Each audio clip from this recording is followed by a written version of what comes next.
अस्सलाम वालेकुम friends, welcome to my YouTube channel. आज हम variety of life specially MD CAT के लिए और साथ साथ में फ़र्स्ट ईयर के लिए भी डिस्कस करने जा रहे हैं। ओके, तो this is my first video about first year biology, क्योंकि मैंने जितने भी पहले लेक्चर अपलोड किए थे वो हायर क्लासेस के थे, बीएस लेवल के थे, एमएससी लेवल के थे।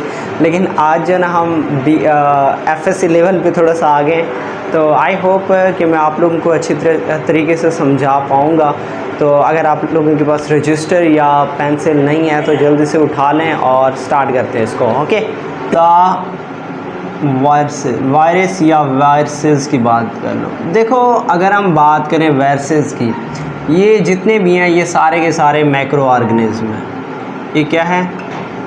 माइक्रो ऑर्गेनिज्म है, या फिर हम मैक्रो ऑर्गेनिज्म की डिफिनेशन पहले कर लेते हैं।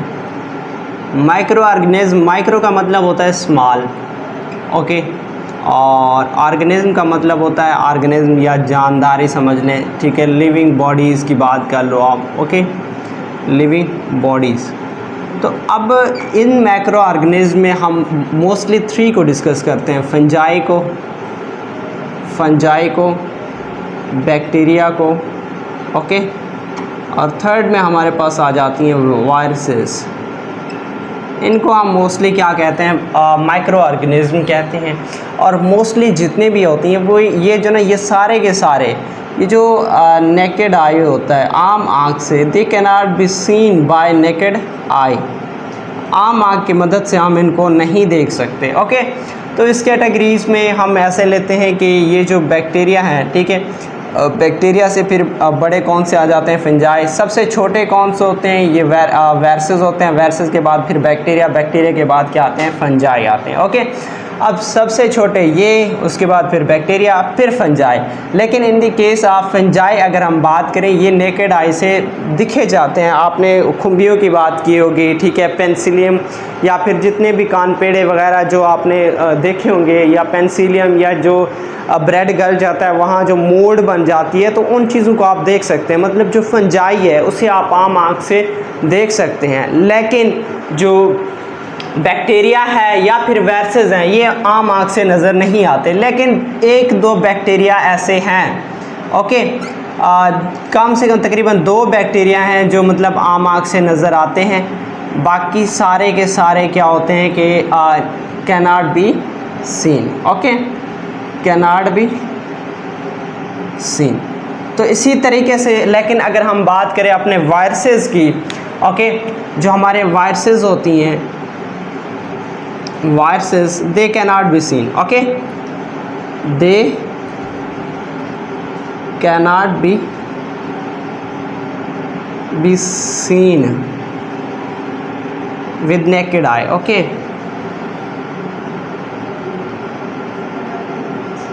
अब देखें, उसकी वजह ये है कि these are very small in size, small in size, बहुत ही ज़्यादा छोटे होते हैं साइज़ में। और these are around about 1000 time smaller than their host, smaller than their host.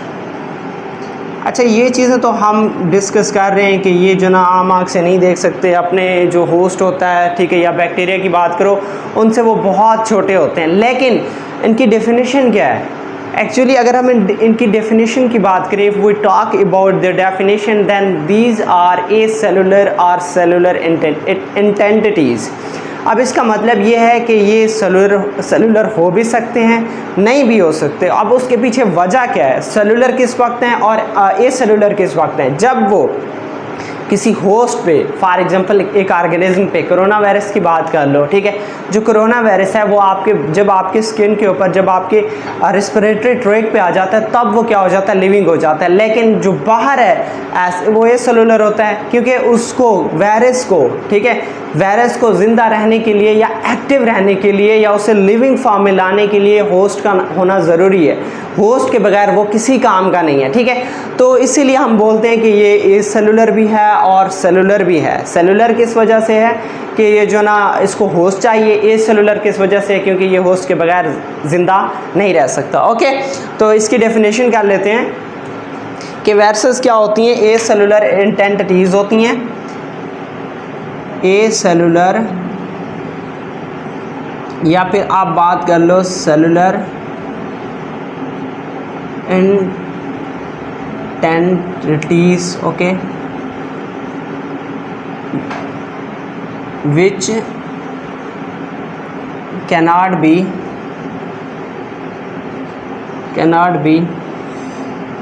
seen with naked eye। Okay, इनको हम आम आँख की मदद से नहीं देख सकते, लेकिन अगर हम बात करें, ओके, तो ये जो है ना किस पर मुश्तमिल होते हैं, इनमें न्यूक्लिक एसिड मौजूद होता है। मैं अब सिंपल इंट्रोडक्शन की बात कर रहा हूँ। न्यूक्लिक एसिड पर मुश्तमिल होते हैं, ठीक है। और वही न्यूक्लिक एसिड जो ना इनको मतलब इनमें प्रोटीनीशियस प्रोटीन की कोट बनी होती है जो इनको क्या करती है, सराउंड करती है। और ये मुख्तलिफ़ किस्म के डिज़ीज़ काज करते हैं, बहुत ज़्यादा डिज़ीज़ काज करते हैं। मिसाल के तौर पर आप बात कर लो, जो ना मैं यहीं लिख लेता हूँ कि जो ना स्मॉल पॉक्स की बात कर लो, स्मॉल पॉक्स, ओके। इसी तरीके से जो ना हेरेप्स की बात कर लो, इसी तरीके से जो ना माउथ एंड फूड डिजीज़ की बात कर लो, माउथ एंड फूड डिजीज़। अब इनमें से कोई भी अगर आपको MCQs में आ जाए तो परेशान होने की ज़रूरत नहीं है। इसी तरीके से स्मॉल पोलियो की बात कर लो, ठीक है, पोलियो की बात कर लो, ओके। इसी तरीके से जो ना और भी इन्फ्लुएंज़ा की बात कर लो, इन्फ्लुएंज़ा, ओके, इन्फ्लुएंज़ा। इसी तरीके से जो ना आप कॉमन कोल्ड की बात कर लो। तो ये सारे के सारे जितने भी हैं 1 2 3 4 5 6, ये तो कुछ भी नहीं है, और भी बहुत ज़्यादा। आप एड्स की बात कर लो, ठीक है, HIV वायरस की बात कर लो, इसी तरीके से हेपेटाइटिस की बात कर लो, ओके। तो ये सारे के सारे, हेपाटाइटिस की बात कर लो, ओके। ये सारे के सारे जितने भी आप देख रहे हैं, ये सारे के सारे वो डिजीज़ हैं जो बैक्टीरिया वायरसेस की वजह से काज होते हैं। और ये आपकी बुक का सिलेबस है और यहाँ से कोई भी MCQs बन सकता है, ओके। Discovery of viruses. अब डिस्कवरी ऑफ वायरसेस की बात कर लें तो सबसे पहले जो ना हम लाउस पास्चर को डिस्कस करते हैं, ठीक है।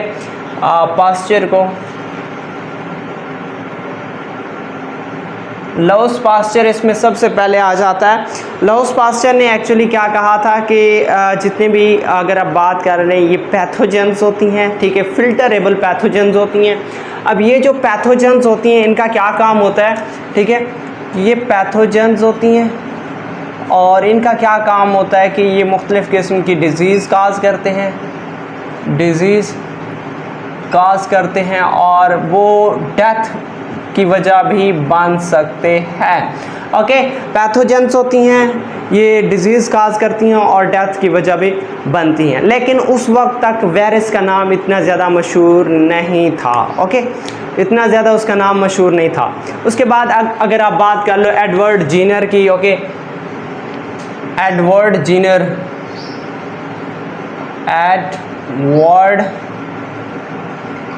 जीनर ने जो ना स्मॉल पॉक्स के अपोजिट जो ना उन्होंने वैक्सीन इंट्रोड्यूस करवाया था, वैक्सीन, ठीक है, वैक्सीन इंट्रोड्यूस करवाया था। इस वैक्सीनेशन का प्रोसेस इसने इंट्रोड्यूस करवाया था, ठीक है। और फिर जो ना उसने ये बताने वाली चीज़ें तो नहीं है, 9th में सारी लिखी हुई थी, 9 इयर्स बॉय को, फिर जो ना 23 इयर्स बॉय को जो ना उन्होंने स्मॉल पॉक्स से जो बच्चे मतलब वो थे इन्फेक्टेड थे, उनको जो ना काउ पॉक्स दी गई। तो काउ पॉक्स जो ना एज अ वैक्सीन के तौर पर काम हुआ, क्योंकि वो डेड जेरासीम थी, और वही जब उनको मतलब इंजेक्टेड किया गया इन द बॉयज़ को, ठीक है, तो वो सेहत याब हो गए। ठीक है, तो अब इसका मतलब ये हुआ जो स्मॉल पॉक्स आपका एक वो है वायरस से काज होने वाली जो डिज़ीज़ है वो काउ पॉक्स के ज़रिए ठीक हो सकती है। ये एडवर्ड जेनर ने जो है प्रोसीजर इंट्रोड्यूस करवाया था। ओके, अब उसके अलावा एक्चुअली उन्होंने जो ना काउ पॉक्स को यूज़ किया था, और उस काउ पॉक्स को हम किसका नाम देते हैं? वैका का नाम देते हैं, VACA। ओके, वैका। अब उसके बाद नेक्स्ट, फिर उसके बाद हम बात करें इसके मज़ीद डिस्कवरी में, तो चार्ल्स चैम्बर आ जाते हैं। चार्ल्स चैम्बरलैन,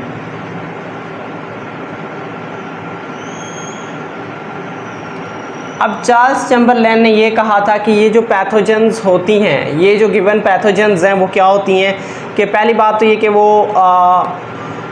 फ़िल्टर एबल होती हैं, फ़िल्टर एबल होती हैं। अब उनको कैसे पता चला कि ये फ़िल्टरेबल हैं? वो जो एक डिज़ीज़ होता है रेबीज़, जो मतलब पागल कुत्ते के काटने से होता है, या फिर पागल बिल्ली के काटने से होता है, पागल जानवर के काटने से होता है, तो उस डिज़ीज़ को हम कहते हैं रेबीज़। अब रेबीज़ में होता क्या है? वायरसेस होता है, वायरस। ठीक है, वही वायरस जो इंसानों में मुंतकिल हो जाता है, तो इस डिज़ीज़ को हम किसका नाम देते हैं? रेबीज़ का नाम देते हैं। अब उन्होंने बोला था कि जो एजेंट्स जो रेबीज़ काज करते हैं वो फ़िल्टरेबल होते हैं। अब फ़िल्टरेबल का मतलब ये है कि फ़िल्टर पेपर लेते हैं, और उस फ़िल्टर पेपर में से अगर हम बैक्टीरिया की बात करें तो वो बैक्टीरिया फ़िल्टर पेपर के ऊपर रह जाते हैं, लेकिन जो ये वायरसेस होती हैं वो जो ना क्रॉस कर जाती हैं। ओके, तो उन्होंने कहा था कि जो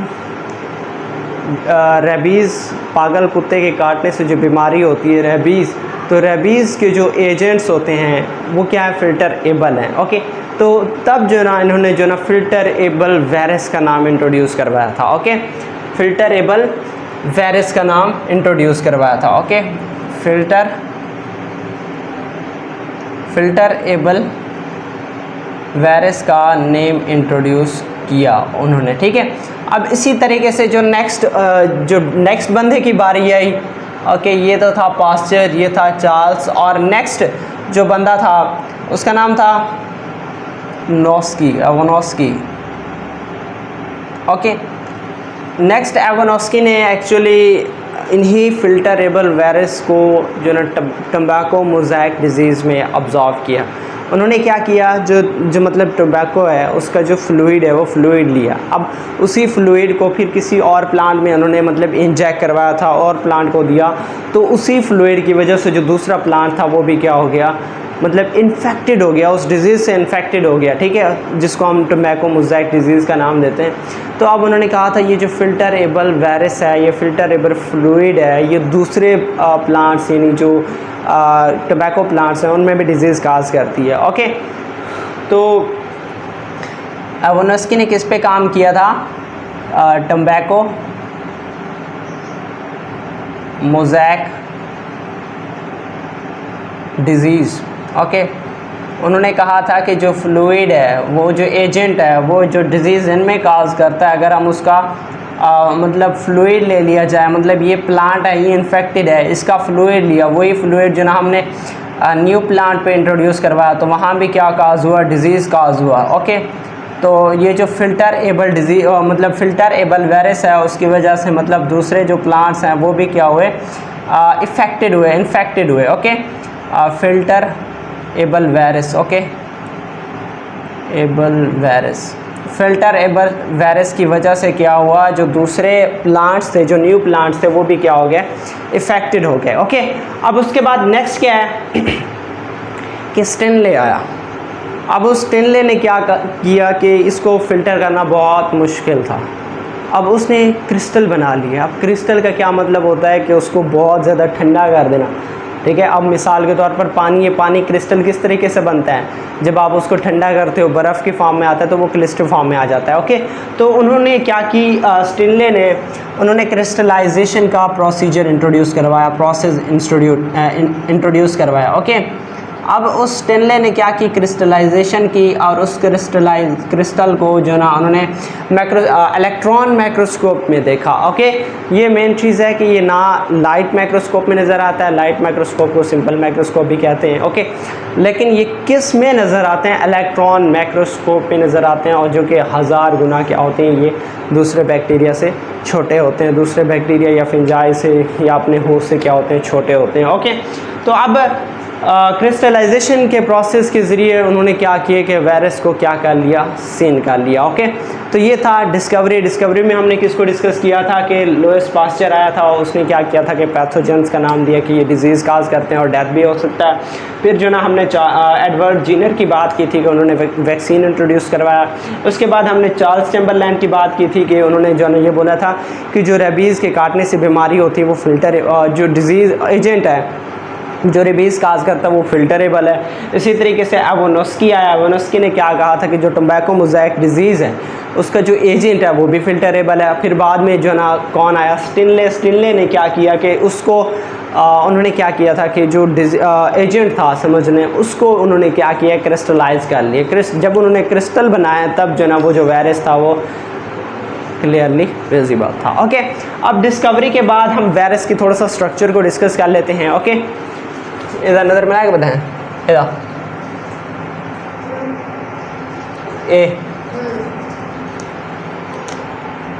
ए लिखा नज़र में आएगा, हाँ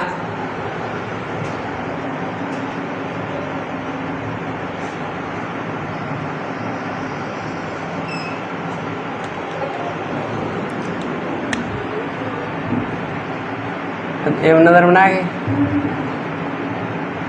स्ट्रक्चर ऑफ वायरसेस।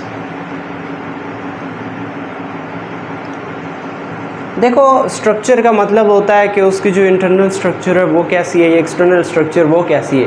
अब स्ट्रक्चर में 2 चीज़ें आ जाती हैं, बल्कि 3 चीज़ें समझ लें कि पहली बात तो ये कि हम उसकी मॉर्फोलॉजी को डिस्कस करते हैं कि मॉर्फोलॉजी का मतलब ये होता है एक्सटर्नल स्ट्रक्चर किस तरह का है। और सेकंड हम किस चीज़ को डिस्कस करते हैं, उसके न्यूक्लिक एसिड यानी जो जीनोम है उसको डिस्कस करते हैं। ठीक है, मॉर्फोलॉजी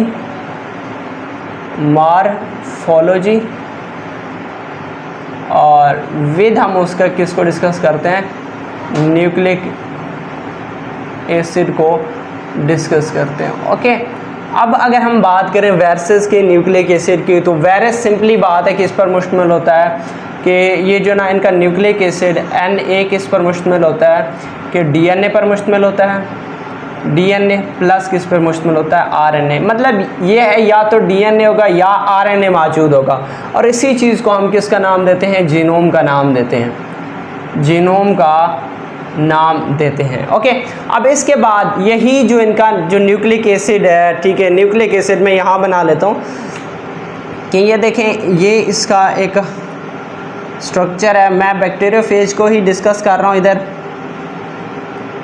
ओके, कि ये जो ना यहाँ इसका ये कॉलर मौजूद है, कॉलर के अलावा जो ना यहाँ इसका ये बेस प्लेट मौजूद है, और ये जो ना इसके वो 3-6 लेग्स। ओके, अब हमने बात की थी कि ये जो न्यूक्लिक एसिड है, ये जीनोम है, ये इनके सेंटर ऑफ द सेल्स में ऐसे मौजूद होता है।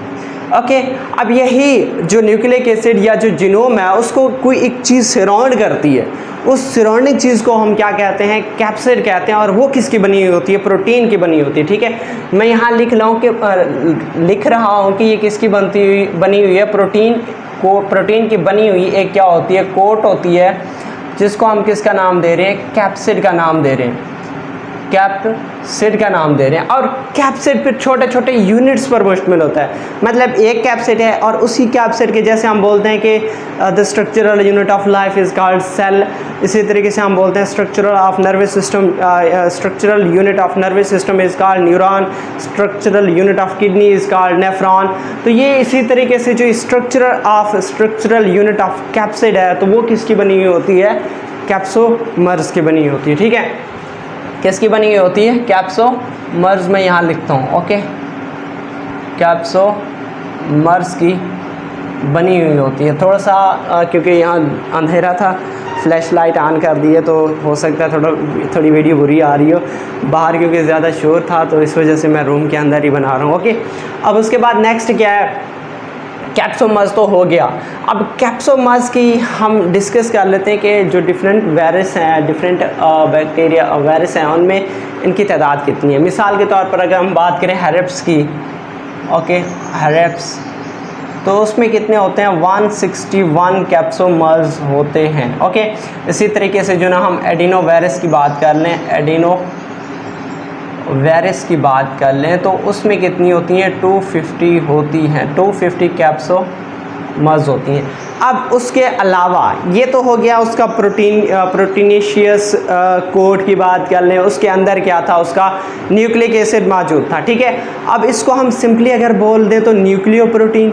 अब न्यूक्लियोप्रोटीन बाज़-औक़ात एक मतलब एनवलप से सराउंड होता है, ठीक है, ठीक है, एक एनवलप से सराउंड होता है कि ये जो न्यूक्लिक एसिड है, या मैं ऐसे लिख रहा हूँ कि जो न्यूक्लियोप्रोटीन है, प्रोटीन, वो किससे सराउंड होता है? एक एनवलप से सराउंड होता है। अब ऐसे वायरस को हम मोस्टली बोलते हैं enveloped viruses, okay.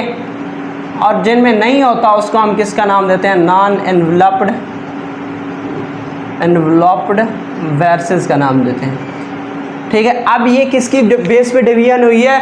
Nucleic acid की बेस पे डिवीजन हुई है। हमने बोला है कि एक क्या होता है कि एनवलप्ड वायरस होता है और दूसरा क्या होता है? नॉन एनवलप्ड वायरस होता है। अब उसमें भी फिर कैटेगरीज हैं। हमने ये भी बोला था ना कि किसी में डीएनए मौजूद होता है, किसी में क्या मौजूद होता है? आरएनए मौजूद होता है। तो जिसमें डीएनए मौजूद होगा वो डीएनए वायरस होगा, जिसमें आरएनए वायरस मौजूद होगा वो क्या होगा? जिसमें आरएनए मौजूद होगा वो आरएनए वायरस होगा, ओके। तो ये अगर देखा जाए तो कितनी कैटेगरीज आई हैं? 2 कैटेगरीज आई हैं, या फिर 4 समझ लें कि एक डीएनए एनवलप्ड वायरस है, एक डीएनए नॉन एनवलप्ड वायरस है, एक आरएनए एनवलप्ड वायरस है, एक आरएनए नॉन एनवलप्ड वायरस है, ओके। तो ये किसकी बेस पे था? आपके डीएनए या आपके जो न्यूक्लिक एसिड की बेस पे उसकी क्लासिफिकेशन हो गई, ओके। उसके बाद नेक्स्ट मॉर्फोलॉजी की बात करें, ओके।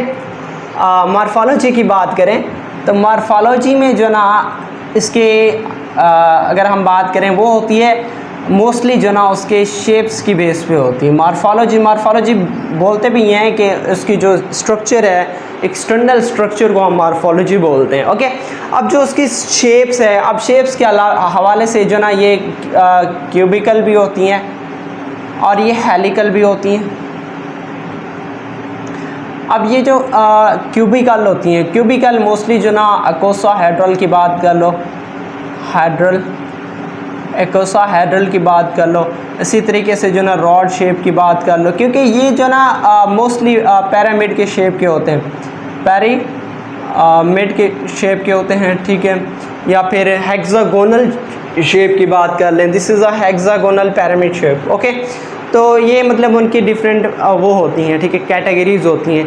अब अगर देखा जाए तो 2 किस्म के वायरसेस होते हैं अकॉर्डिंग टू द मॉर्फोलॉजी, और according to the morphology there are 2 types of host, one of them is cubical and other is helical. Helicals are rod shaped viruses and the cubicals are hexagonal and different मतलब octahedral, उनकी जो different मतलब उनमें positions होती हैं, तो उस हवाले से हम इन्हें क्या करते हैं? डिवाइड करते हैं, okay. Pyramid shape, icosahedral, okay. आपकी बुक में एक छोटा सा तकरीबन 8 से 9 तकरीबन 10 कुछ ऐसे 10 तकरीबन ज़्यादा से ज़्यादा 10 ही होंगे, तो वो जो है ना आप शेप्स मौजूद हैं, तो उस शेप से आपको पता चल जाएगा कि ये क्यूबिकल है, ये रॉड शेप है और ये क्या है? हेलिकल है, ओके। अब उसके बाद नेक्स्ट अगर हम देखें जो स्ट्रक्चर की बेस पे हमने बोला था कि वायरसेस होती हैं, ठीक है, स्ट्रक्चर को हमने डिस्कस किया है। तो यहाँ से एक जो बैक्टीरियोफेज वायरस का इंट्रोडक्शन होता है। बैक्टीरियोफेज का मतलब ये होता है कि ऐसे वायरसेस जो बैक्टीरिया पे एड करते हैं। अब मैं ज़रा बता देता हूँ मज़ीद कि होस्ट के हवाले से क्लासिफिकेशन को भी डिस्कस कर लेते हैं, ठीक है। अब जो होस्ट है वो 3 तरह के होस्ट होते हैं। पहली बात तो ये कि एनिमल वायरसेस। अब एनिमल वायरसेस की बात यह है कि जो एनिमल को पे अटैक करते हैं। मिसाल के तौर पर आप किसकी बात कर लें, कोरोना वायरस की बात कर लें। अब कुछ वायरसेस ऐसी होती हैं जैसे कि टम्बैको मोज़ैक डिजीज़। अब this is a plant virus, okay. अब ये प्लांट वायरस है, वो प्लांट वायरस पे ही इफेक्ट करेगा, दूसरे प्लांट्स पे जो होस्ट हैं, मिसाल के तौर पर ह्यूमन बीइंग्स या फिर बात कर लो बैक्टीरिया की, तो उन पे अटैक नहीं करता, ओके। थर्ड होता है बैक्टीरियोफेज। अब बैक्टीरियोफेज में ये होता है कि उसका होस्ट कौन होता है, बैक्टीरिया होता है। एनिमल वायरसेस होस्ट कौन है, एनिमल। प्लांट वायरसेस उसका होस्ट कौन है, प्लांट। और बैक्टीरियोफेज उसका होस्ट कौन है, बैक्टीरिया। बैक्टीरियोफेज का मतलब यही होता है कि उसको ईट करना, ओके। अब नेक्स्ट हमारा क्या है, इसकी स्क्रीनशॉट बनानी है तो बना लें, मैंने यहाँ कुछ नहीं लिखा क्योंकि आपको नज़र कुछ नहीं आना, ओके। तो इसकी स्क्रीनशॉट बना लें जल्दी से और उसके बाद हम नेक्स्ट स्टार्ट करते हैं, ओके। 1 2 3 पेज उसको डिस्कस करने जा रहे थे, बैक्टीरियोफेज। अब बैक्टीरिया का मतलब बैक्टीरिया होता है, फेज का मतलब ईटर होता है, तो these are bacteria eater, okay, are eat on bacteria. मैं डायरेक्ट लिख रहा हूँ बैक्टीरिया ईटर, बैक्टीरिया को खाने वाले, ओके। अब इस हवाले से मुख्तलिफ़ किस्म के मतलब बैक्टीरिया और वायरसेस होते हैं, ओके। लेकिन उनमें जो T2 और T4 हैं वो वेरी कॉमन है, लेकिन हम जो स्ट्रक्चर इलेक्ट्रॉन माइक्रोस्कोप के अंदर हम जो मोस्टली आपके बुक में जो सिलेबस में दिया हुआ है, इलेक्ट्रॉन माइक्रोस्कोप या इलेक्ट्रॉन माइक्रोग्राफ, ओके।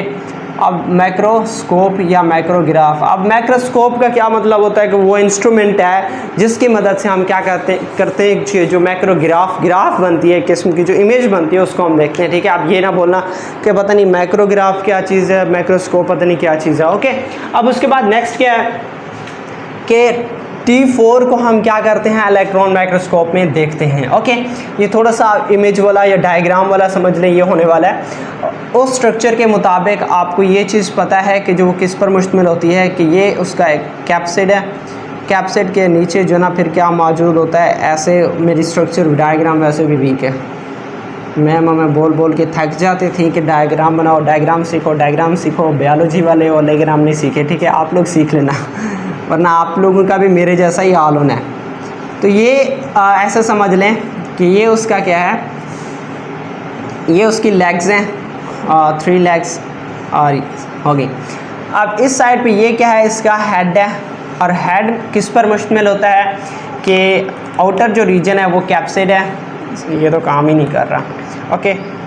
तो ये क्या है, उसका कैप्सिड है। कैप्सिड के अंदर वाले साइड पे यहाँ क्या मौजूद है, न्यूक्लिक एसिड मौजूद है। आई होप यहाँ नज़र आ रहा होगा। और ये इसका क्या है, कॉलर है। कॉलर क्या करता है कि इस हेड को इस बेस के साथ, जो टेल वाले साइड है उसके साथ अटैचमेंट प्रोवाइड करता है, ओके। अब ये उसका ये है इसके, ये समझ लें कि एक किस्म के टेल ही समझ लें, ओके। तो ये टेल मतलब कितने 3 to 6 या 4 to 6 तकरीबन ऐसे कुछ मौजूद होते हैं। और ये इसका क्या है, बेस प्लेट है। अब बेस प्लेट का क्या काम होता है कि ये जो ना ऐसे समझो कि ये सरफेस पे ये सबसे पहले ऐसे बेस प्लेट नीचे जाके अटैच होता है, ओके। सबसे पहले मतलब ऐसे एंटीना होगा, एंटीना रखेंगे। मैं यहाँ से डिस्कस कर देता हूँ कि मैं इधर ही बना लेता हूँ कि ये देख लें कि ये वो ऐसे ये बेस प्लेट है, ये एंटीना है, ओके। एंटीना तो जैसे ये मतलब ऐसे एंटीना सबस्ट्रेट पे आके अटैच होंगे, तब ये बेस प्लेट क्या होगा, आके इस तरह से उसके सरफेस पे अटैच हो जाएगा। सरफेस पे अटैच हो जाने के बाद जो है ऐसे समझ लें कि फिर उनका जो न्यूक्लिक एसिड है उसको वो क्या करते हैं कि इंजेक्ट करते हैं, ठीक है। इस तरीके से वो जो सबस्ट्रेट है वो उसके अंदर आ जाता है, ओके। Is it clear? मैंने क्या बोला था, मैंने ये